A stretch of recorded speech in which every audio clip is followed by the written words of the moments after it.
సువార్తికుల గారికి యొక్క సమయాన్ని అప్పగిస్తున్నాం.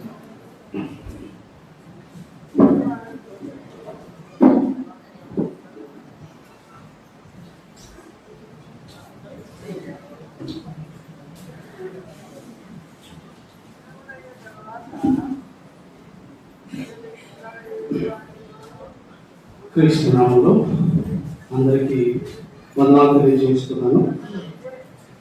దేవుడు అనుగ్రహించినటువంటి ఈ సమయంలో దేవుని మాటలు మనం నేర్చుకున్నాం. గత వారము ప్రకటన చేసిన రీతిగా ఈ ఉదయకాలం ముందు మనం చదువుకోబోతున్నటువంటి దేవుని వాక్యము, దేవుడు విగ్రహములను ఎందుకు అసహ్యించుకొనెను అనేటువంటి పాఠాన్ని మనం నేర్చుకోబోతున్నాం. జాగ్రత్తగా ఈ మాట వినండి. మీరు వాక్యం ఎంత జాగ్రత్తగా వింటారో వినరో, ఇప్పుడు చెప్పబోయే మాట మాత్రం జాగ్రత్తగా వినండి. నేను మాట్లాడబోతున్నటువంటిది మన భారతదేశమును గురించి కాదు, మన భారతదేశంలో ఉన్న సంప్రదాయములను గురించి కాదు, మన భారతదేశంలో ఉన్న విగ్రహములను గూర్చి అస్సలు కానే కాదు.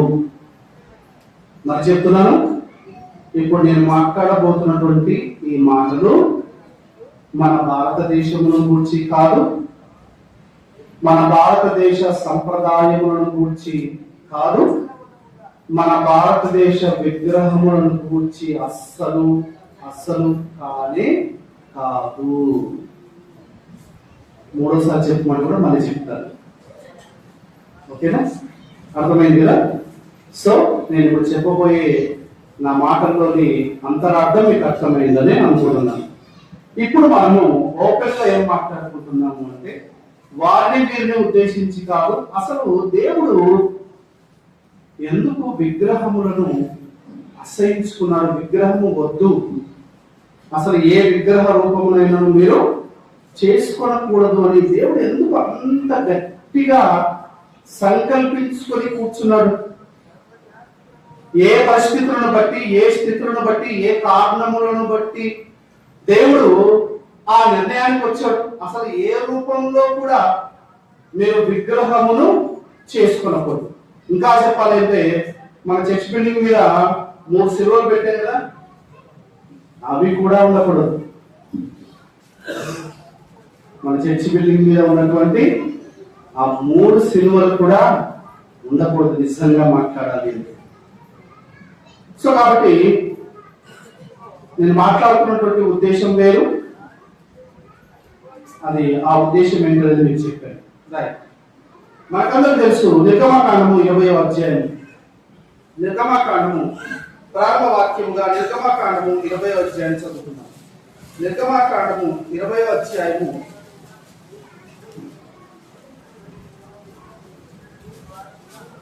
మొదటి నుండి 4 వచనాలు చదువుతున్నాను. జాగ్రత్తగా చూడండి. మొదటి నుంచి 4 వచనాలు. దేవుడు ఈ ఆజ్ఞలన్నీ వివరించి చెప్పాను.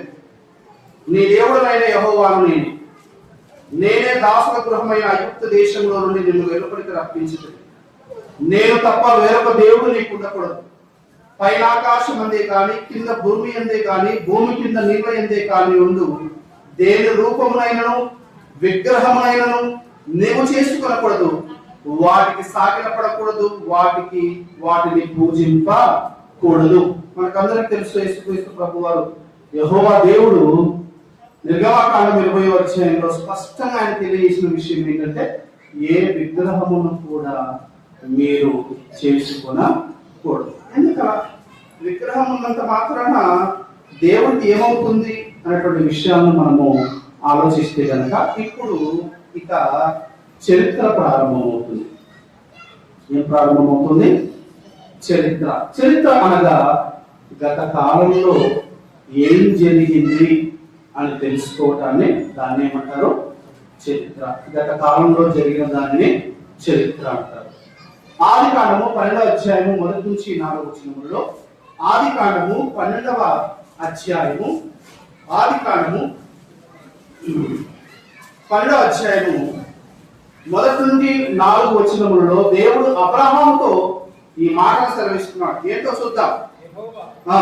నీవు లేచి నీ దేశము నుండి నీ బంధువుల యొద్ద నుండి నీ తండ్రి ఇంటి నుండి బయలుదేరి నేను నీకు చూపించు దేశమునకు వెళ్ళుము. నిన్ను గొప్ప జనముగా చేసి నిన్ను ఆశీర్వదించి ఈ నామమును గొప్ప చేయుదును. నీవు ఆశీర్వాదం కానుదువు. నిన్ను ఆశీర్వదించు వారిని ఆశీర్వదించదను, నిన్ను దూషించు వారిని శపించదను. భూమి యొక్క సమస్త వంశములు నీ యందు ఆశీర్వదింపబడునని అబ్రాముతో అనగా యెహోవా అతనితో చెప్పిన ప్రకారము అబ్రాము వెళ్ళాను. చరిత్ర ప్రారంభమవుతుంది. ఆది కాండము 12వ అధ్యాయము 1-4 వచనాల్లో దేవుడైన యెహోవా అబ్రహామును పిలిచి, అబ్రామా, నేను నీకు చూపించే దేశములకు నువ్వు వెళ్ళాలి. ఇప్పుడున్నటువంటి నీ ప్రాంతమును కాదు, నేను నీకు చూపించబోయేటువంటి దేశానికి నువ్వు వెళ్ళాలి అన్నాడు. ఆ ప్రాంతము పేరే ఏమన్నారు? కనాను అని పిలిచారు. ఆ ప్రాంతాన్ని ఏమన్నారు? కనాను అని పిలిచారు. ఆ కనాను దేశానికి, ఆ కనాను ప్రాంతానికి నేను నడిపిస్తాను అబ్రహాము అన్నాడు. మంచిదే, దేవా నడిపిస్తాడు, నడిపించాడు కూడా. అయితే అబ్రహాము యొక్క పిల్లలు ఆ కానానుకు వెళ్ళక ముందు అక్కడ 7 జాతుల వారు నివాసం ఉంటున్నారు. 7 రకములైన జాతుల వారు అక్కడ నివాసము ఉంటున్నారు. మరి వాళ్ళు ఎలాంటి వారు ఒక్కసారి చూద్దాం. వాళ్ళు ఎలాంటి వారు అనేటువంటి విషయాన్ని ఒకసారి చూద్దాం. లేవియా కాండము 20వ అధ్యాయము, లేవియా కాండము 20వ అధ్యాయము 22-23 వచనాలు చదువుకున్నాము. కాబట్టి నేను నివసించినట్లు నేను ఏ దేశమునకు మిమ్మల్ని తీసుకొని పోతున్నానో, జాగ్రత్తగా వినండి. కాబట్టి మీరు నివసించినట్లు నేను ఏ దేశమునకు మిమ్మల్ని తీసుకొని పోతున్నానో ఆ దేశము మిమ్మల్ని కక్కివేయకున్నట్లు, ఆ దేశము మిమ్మును కక్కి వేయకుండునట్లు మీరు నా కట్టడలన్నిటినీ నా విధులన్నిటినీ అనుసరించి నడుచుకొనవలెను. మీరు నా కట్టడలన్నిటినీ విధులన్నిటినీ అనుసరించి నడుచుకొనవలెను. నేను మీ ఎదుట నుండి వెళ్ళగొట్టుచున్న దినముల ఆచారములను బట్టి నడుచుకొనకూడదు. నేను మీ ఎదుట నుండి వెళ్ళగొట్టుచున్న జనముల ఆచారములను బట్టి నడుచుకొనకూడదు. వారు అట్టి క్రియలన్నీ చేసిరి కనుక,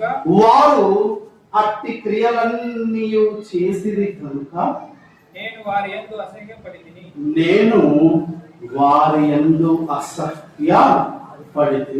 చదువు మాట పాడుతుండండి. ఇశ్రాయేలీయులారా, మీ తండ్రికి నేను ప్రమాణం చేశాను, మీ తండ్రికి నేను వాగ్దానం చేసినట్టుగా మిమ్మల్ని కనానికి తీసుకుని వెళ్తాను. అయితే మిమ్మల్ని ఏ దేశానికి నేను తీసుకుని వెళ్తున్నానో అక్కడ 7 జాతుల జనములు నివసిస్తున్నాయి. వారి యొక్క దేవుడు అంటున్నాడు, వారి క్రియలను ఆచారములను అనుసరించి మీరు నడుచుకోకూడదు. వారి క్రియలను, వారి ఆచారములను ప్రకారంగా మీరు నడుచుకోకూడదు. వారు అసహ్యమైన కార్యాలు చేస్తూ బ్రతికారు. కాబట్టి నేనేం చేస్తున్నాను? వారిని ఆ ప్రాంతము నుండి వారిని కక్కి వేస్తున్నాను. ఏం చేస్తున్నాను? కక్కి వేస్తున్నాను. అనగా రైట్. దేవుడు విగ్రహాలను ఎందుకు అసహించుకున్నాడు అంటే, దేవుడు అబ్రహాముతో ఒక ప్రాంతాన్ని ఇస్తాను అని ప్రమాణం చేశాడు. ఆ ప్రాంతానికి తన ప్రజలను నడిపించాలి అంటే అక్కడున్న ప్రజలను వెళ్ళగొట్టాలి. అక్కడున్న ప్రజల్ని వెళ్ళగొట్టాలంటే అన్యాయం కదా. మరి వారిని వెళ్ళగొట్టి తన ప్రజలకు స్వాస్థ్యాన్ని ఇవ్వడం అంటే అది అన్యాయమే కదా.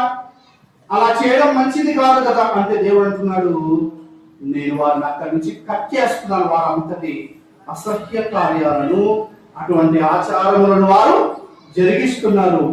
మీరు అక్కడికి వెళ్ళిన తర్వాత వారి క్రియలను అనుసరించి నడుచుకోకూడదు. వారు చేసినట్టుగా మీరు చేయకూడదు. అసలు ఏం చేశారు వారు?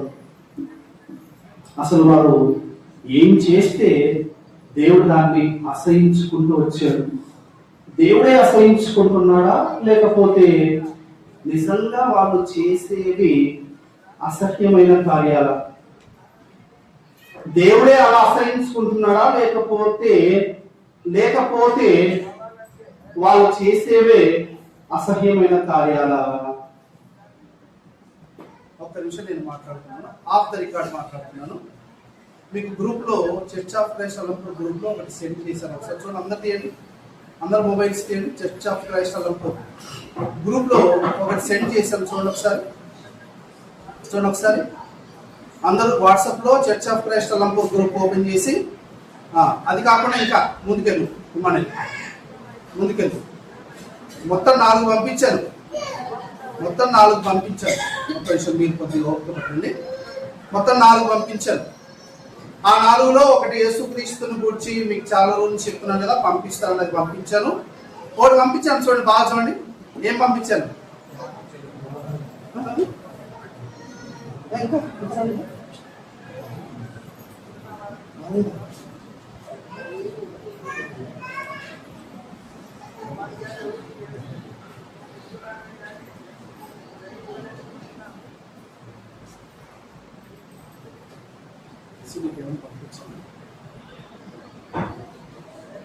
నేనైతే సెండ్ చేశాను. ఓకే, ఏం సెండ్ చేశారంటే జాగ్రత్తగా వినండి, చెప్తాను. మీకు సెండ్ చేశాను, సెండ్ కాబట్టి మా చిన్నోడు నెట్ అయిపోగొట్టు అంటున్నాడు. అల్లంపూర్ నుండి రాలంపేటకి వెళ్తాం. పెద్ద బ్రిడ్జ్ మీద వెళ్ళగానే రాలంపేట దగ్గర కాలువ వస్తుంది. ఓకేనా? ఆ కాలువ మీద మట్టి కాలువ మీద వెళ్తుంటే చివరిలో 1 కిలోమీటర్ రాయి.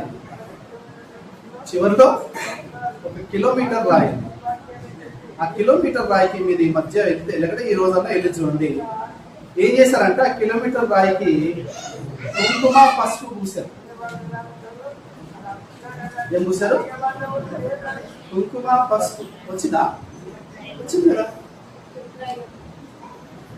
అది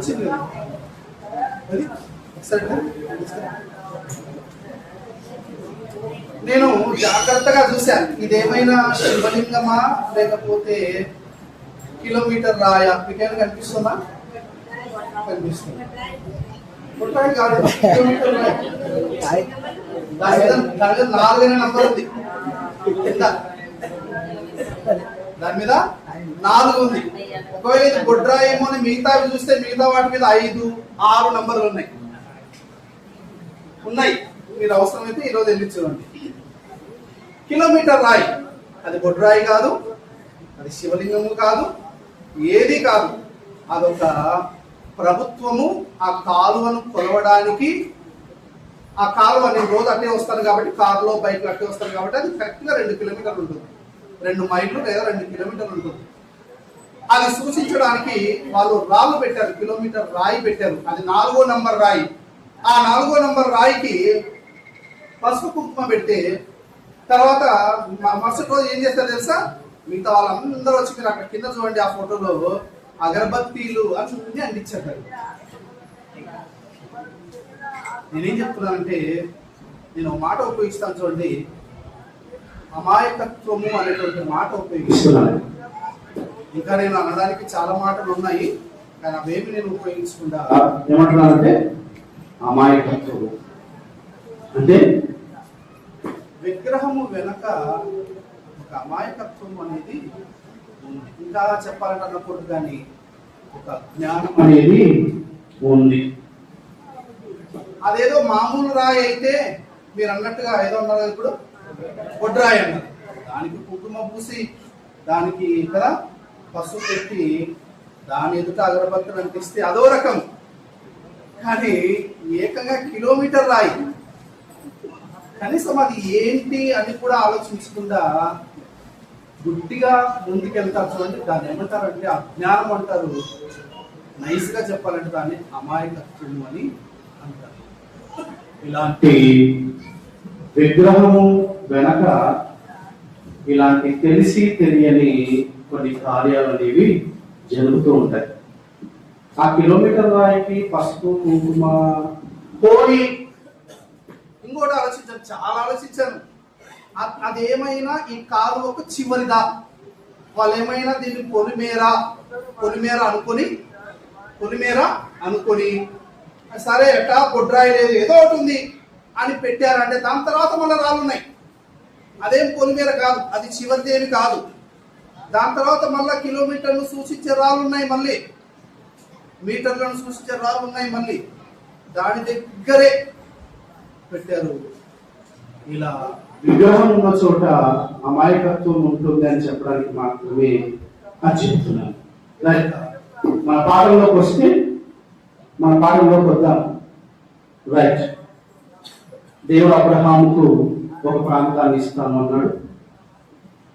ఆ ప్రాంతం ఇవ్వాలి అంటే ఆ ప్రాంతంలో 7 జాతులు వారు ఉంటున్నారు. మరి వాళ్ళు ఉండగా అబ్రహాంకి ఎలా ఇస్తాడు అంటే ఆల్రెడీ వారు అనేకమైనటువంటి అసహ్య కార్యాలను చేస్తూ దేవునికి విసుగు తెప్పించారు. అందుకే దేవుడిగా వారిని వెళ్ళగొట్టాలి అని, వారిని వెళ్ళగొట్టిన తర్వాత అబ్రహాముకు ఆ స్వాస్థ్యంగా ఇవ్వాలి అని అనుకున్నాడు.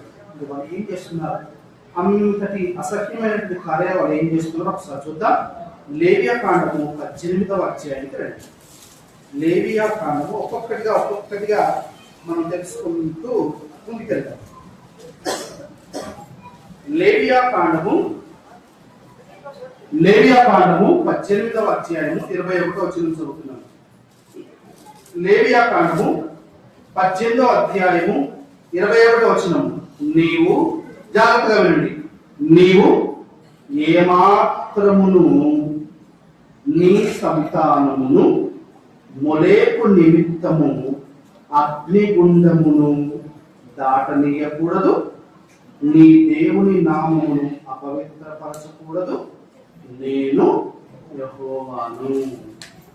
దేవుడి ఒక చిన్న కారణాన్ని బయటపెట్టాడు. ఏంటట? ఇంకా ఇశ్రాయేలీలు కనానికి వెళ్ళలేదు, ఇంకా అరణ్య ప్రయాణంలోనే ఉన్నారు. అంటే దేవుడు వారు కనానికి వెళ్ళక ముందే వారిని హెచ్చరిస్తున్నాడు.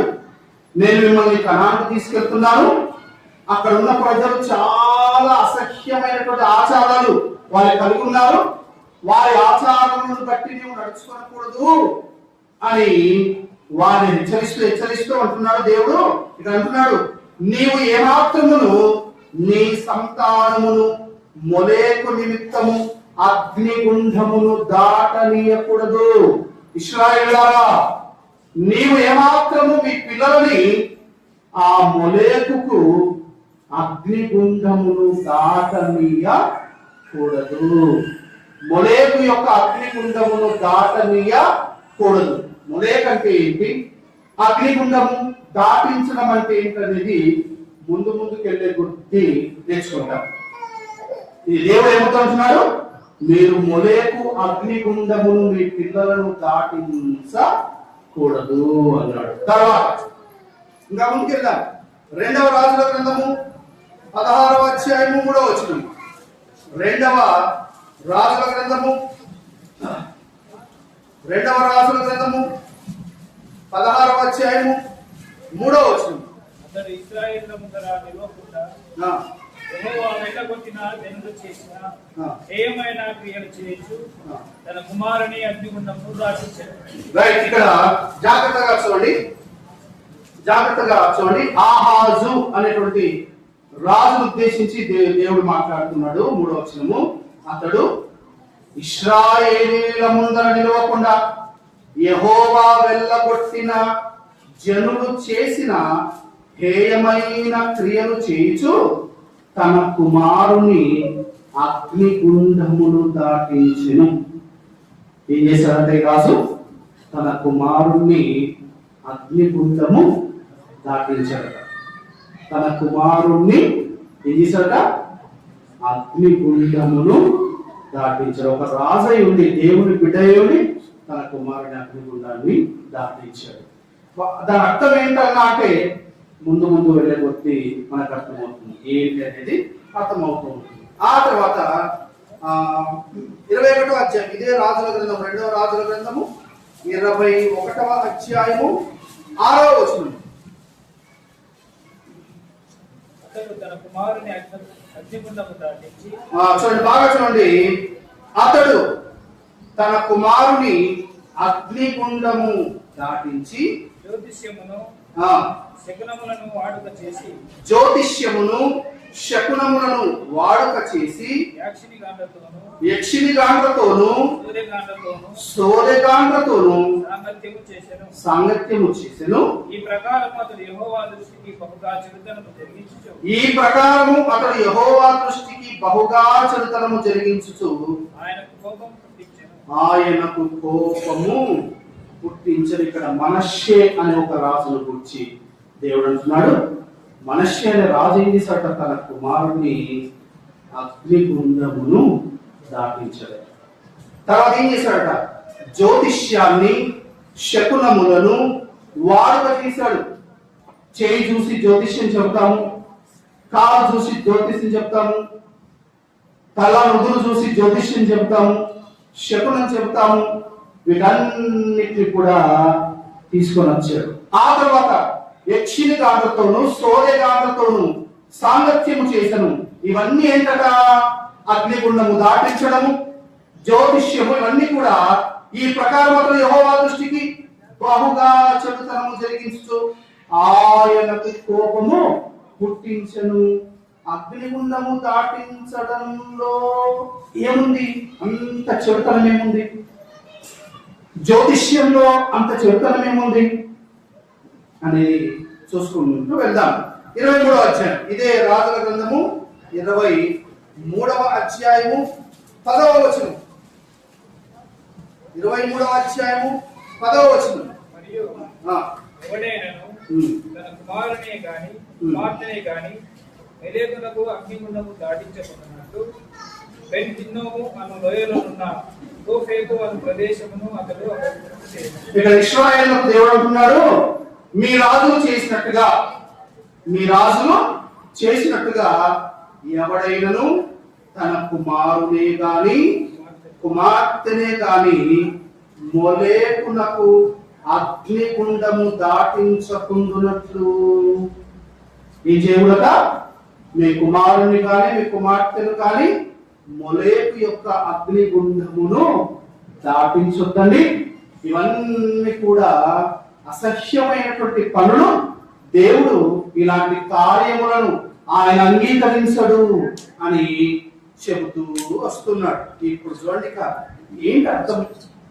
ఇంతసేపు చదువుకుంటూ వచ్చాము, మీరు ఇలా చేస్తున్నారు, అగ్నిగుండం దాటిస్తున్నారు, మొలేకుకు అగ్నిగుండాన్ని దాటిస్తున్నారని చెప్పుకుంటూ వచ్చాడు. ఏం జరుగుతుంది అసలు అనేది చూస్తే, ఇప్పుడు ఇదే రెండవ రాజుల గ్రంథం 17వ అధ్యాయానికి రండి. ఇదే రెండవ రాజుల గ్రంథము 17వ అధ్యాయము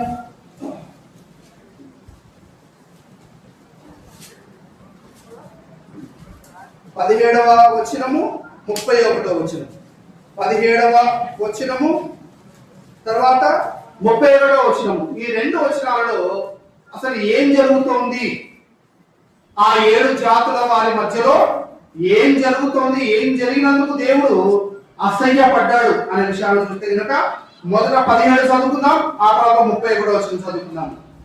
మరియు తమ కుమారులను కుమార్తెలను అగ్నిగుండమును దాటించి శకునమును చిల్లంగితనమును వాడుక చేసుకుని యెహోవా దృష్టికి చెడుతనము చేయుటకై తమ్మును తాము అమ్ముకుని ఆయనకు కోపం పుట్టించిరి.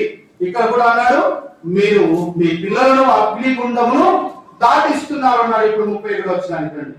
ఇప్పుడు 31వ వచనానికి రండి. అసలు ఏం జరుగుతోంది, అగ్నిగుండము దాటించడం అంటే ఏంటనేది 31వ వచనం చూడండి. 31వ వచనము, అవియులు నిబహసు దేవతను కర్తాపు దేవతను ఎవరు వారి దేవతను పెట్టుకొనిచుండిరి. సెపర్వీరు తమ పిల్లలను అద్రమ్మెలేకు అనమ్మెలేకు అను సెపర్వయీము యొక్క దేవతలకు అగ్నిగుండమందు దహించుచుండిరి. ఏంటి అగ్నిగుండమును దాటించడం అంటే ఏంటంటే అర్థము, ఇశ్రాయేలీయులు కనానుకు వెళ్ళక ముందు అక్కడ 7 జాతుల వారు ఉన్నారు కదా, ఆ 7 జాతుల వారు చాలా హేయమైన కార్యాలు, చేయకూడని కార్యాలు చేస్తున్నామని మాట్లాడుకున్నాం కదా.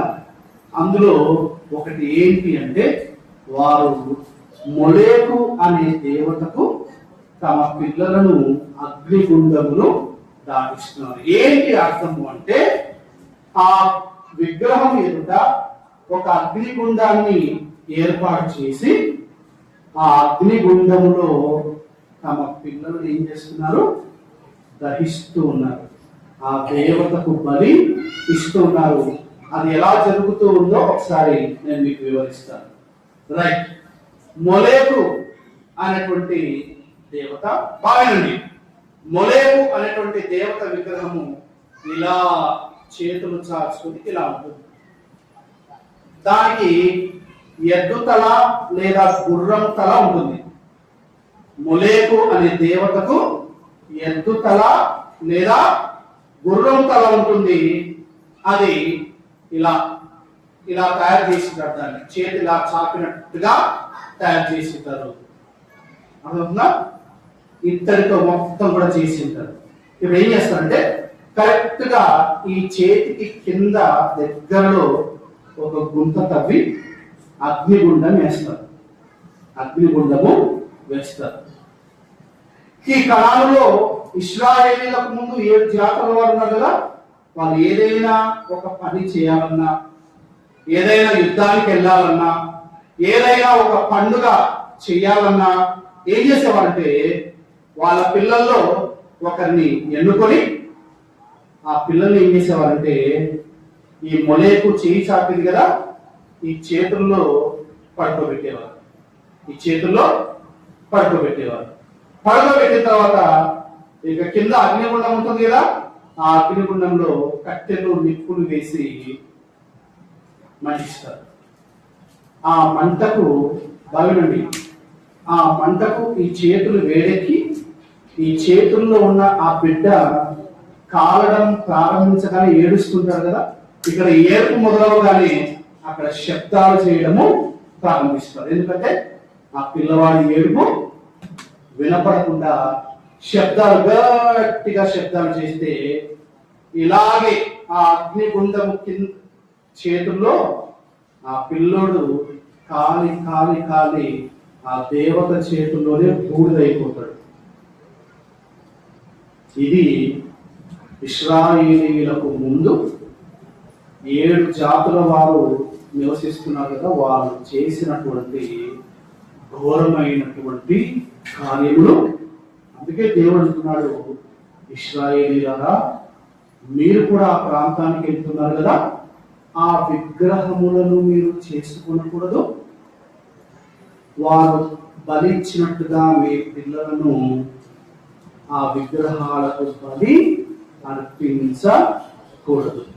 దేవుడు బైబిల్లో చెప్పినటువంటి విగ్రహాలు భారతదేశాన్ని గురించి కాదు, భారతదేశాన్ని గురించి కాదు, కనాను ప్రాంతంలో నివసిస్తున్నటువంటి ఆ జాతుల యొక్క విగ్రహాలను గురించి, వాళ్ళు చేస్తున్నటువంటి ఘోరమైన కార్యాలను గురించి. అందుకే దేవుడు ముందుగానే వారి చర్యలను ఎరిగి, మీరు విగ్రహమును చేసుకొనకూడదు. విగ్రహము తయారైంది అంటే అక్కడ ఏం చెప్తే అది కాదు, గుట్టిగా నమ్ముతారు కదా. కిలోమీటర్ రాయికి కూడా అది ఏంటి అని ఆలోచించరు, అది ఏంటి అని ఆలోచించరు. అది విగ్రహము, అది దేవత అంటే ఇంకా అయిపోయి అక్కడ ఇంకా అనేకమైనటువంటి కార్యాలు మొదలవుతాయి. అలాంటిది ఇది కూడా. ఇలాంటివి అలా చిన్న పిల్లలను, పాలు తాగేటువంటి పిల్లలను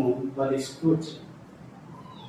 ఇలా జరుగుతూ ఉండడం వల్లే దేవుడు, మీరు విగ్రహాలను, ఆ విగ్రహాల పేరట ఇలా చేయకూడదనే దేవుడు వారిని వెళ్ళగొట్టి ఇశ్రాయేలులకు ఆ ప్రాంతాన్ని ఇస్తే, ఇశ్రాయేలు కూడా మళ్ళా అదే వెళ్ళగొట్టిన జాతుల ప్రకారంగానే వీళ్ళు కూడా మళ్ళా చేయడము ప్రారంభించారు. అందుకే దేవుడు విగ్రహమునైనను, విగ్రహ సంబంధమైనటువంటి అపవిత్రత అయినను మీరు చేయకూడదు అని ఇశ్రాయేలీయులకు గట్టిగా ఆజ్ఞాపించాడు. ఆ తర్వాత యెహెజ్కేలు గ్రంథము 20వ అధ్యాయము 31వ వచనం. యెహెజ్కేలు గ్రంథము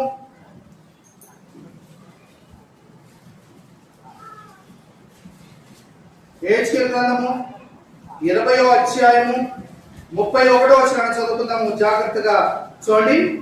నేటి వరకు బాగుండి, నేటి వరకు మీరు అర్పణలను అర్పించి మీ కుమారులను అగ్నిగుండము దాటించున్నప్పుడు మీరు పెట్టుకున్న విగ్రహములన్నిటికీ పూజ చేసి అపవిత్రులగుతున్నారే. ఇశ్రాయేలులారా, నా యొద్ద మీరు విచారణ చేయరా? నా జీవం తోడు నా వలన ఆలోచన మీకు దొరకదు. ఇదే ప్రభువైన యెహోవా వాక్కు. ఇశ్రాయేలులారా, మీరు కూడా నేను ఎవరినైతే వెళ్ళగొట్టానో, నేను వారిని ఎందుకు వెళ్ళగొట్టానో, వారు ఎలాంటి హేయమైన కార్యాలు చేస్తుంటే వారిని వెళ్ళగొట్టానో, మరలా మీరు కూడా వాటిని చేస్తూ ఉన్నారు. ఇంకొకసారి నా యొద్దకు వచ్చి నా యొద్ద ఆలోచన మీరు అడగకండి అని దేవుడు ఆజ్ఞాపిస్తున్నాడు. ఇదే యెహెజ్కేలు గ్రంథము 23వ అధ్యాయము 39వ వచనం. ఇదే యెహెజ్కేలు గ్రంథము 23వ అధ్యాయము 39వ వచనం చదువుకుందాము.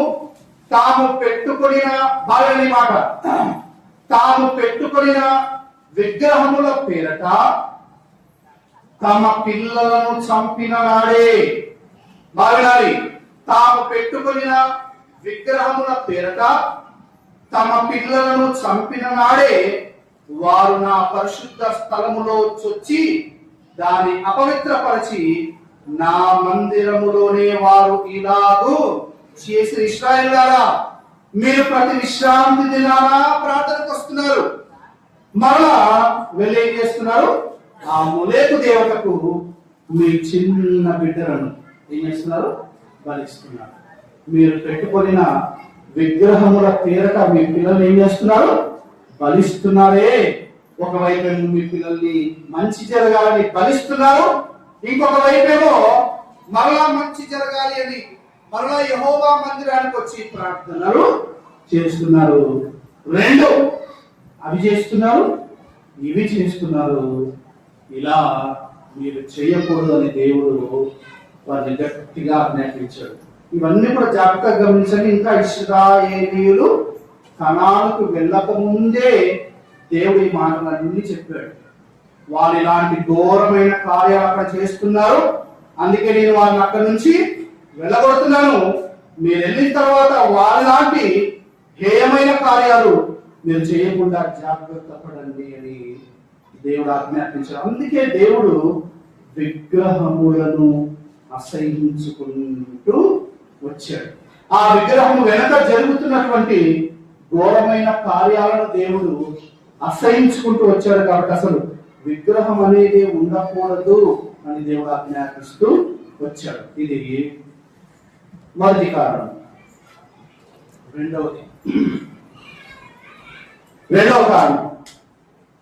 రెండవ కారణం చూద్దాం. ఇది నేను చెప్పడానికి కానీ మీరు వినడానికి కానీ కాస్త ఇబ్బందికరంగా ఉంటుంది. దయచేసి స్త్రీలు కానీ పురుషులు కానీ మంచి మనస్సుతో ఈ మాటలు వినాల్సిందిగా మీ అందరికీ నేను మనవి చేస్తున్నాను. నేను మీ కొడుకు లాంటి వాడిని, నేను మీకు అన్న లాంటి వాడిని, మీకు తమ్ముడు లాంటి వాడిని. ఆ విషయాన్ని దృష్టిలో ఉంచుకొని బైబిల్లో దేవుడు తెలియజేశాడు కాబట్టి వాటిని నేను ఇప్పుడు మీకు తెలియజేస్తున్నాను. ఒక్కొక్కటిగా మనం ఆలోచన చేసుకుంటూ వెళ్తాం. మొదటి కారణం చూసాం, దేవుడు ఎందుకు విగ్రహములను అసహించుకున్నాడు అనేది మొదటి కారణం చూసాము. రెండవది చూద్దాం. రెండవ కారణం ఏంటో చూద్దాం. సంఖ్యాకాండము 21వ అధ్యాయము 28వ వచనము. ఇది కూడా చదువుతూ వెళ్తుండగా ఏం జరిగింది అనేది మనకు అర్థమవుతుంది. సంఖ్యాకాండము 21వ అధ్యాయము 28వ వచనం.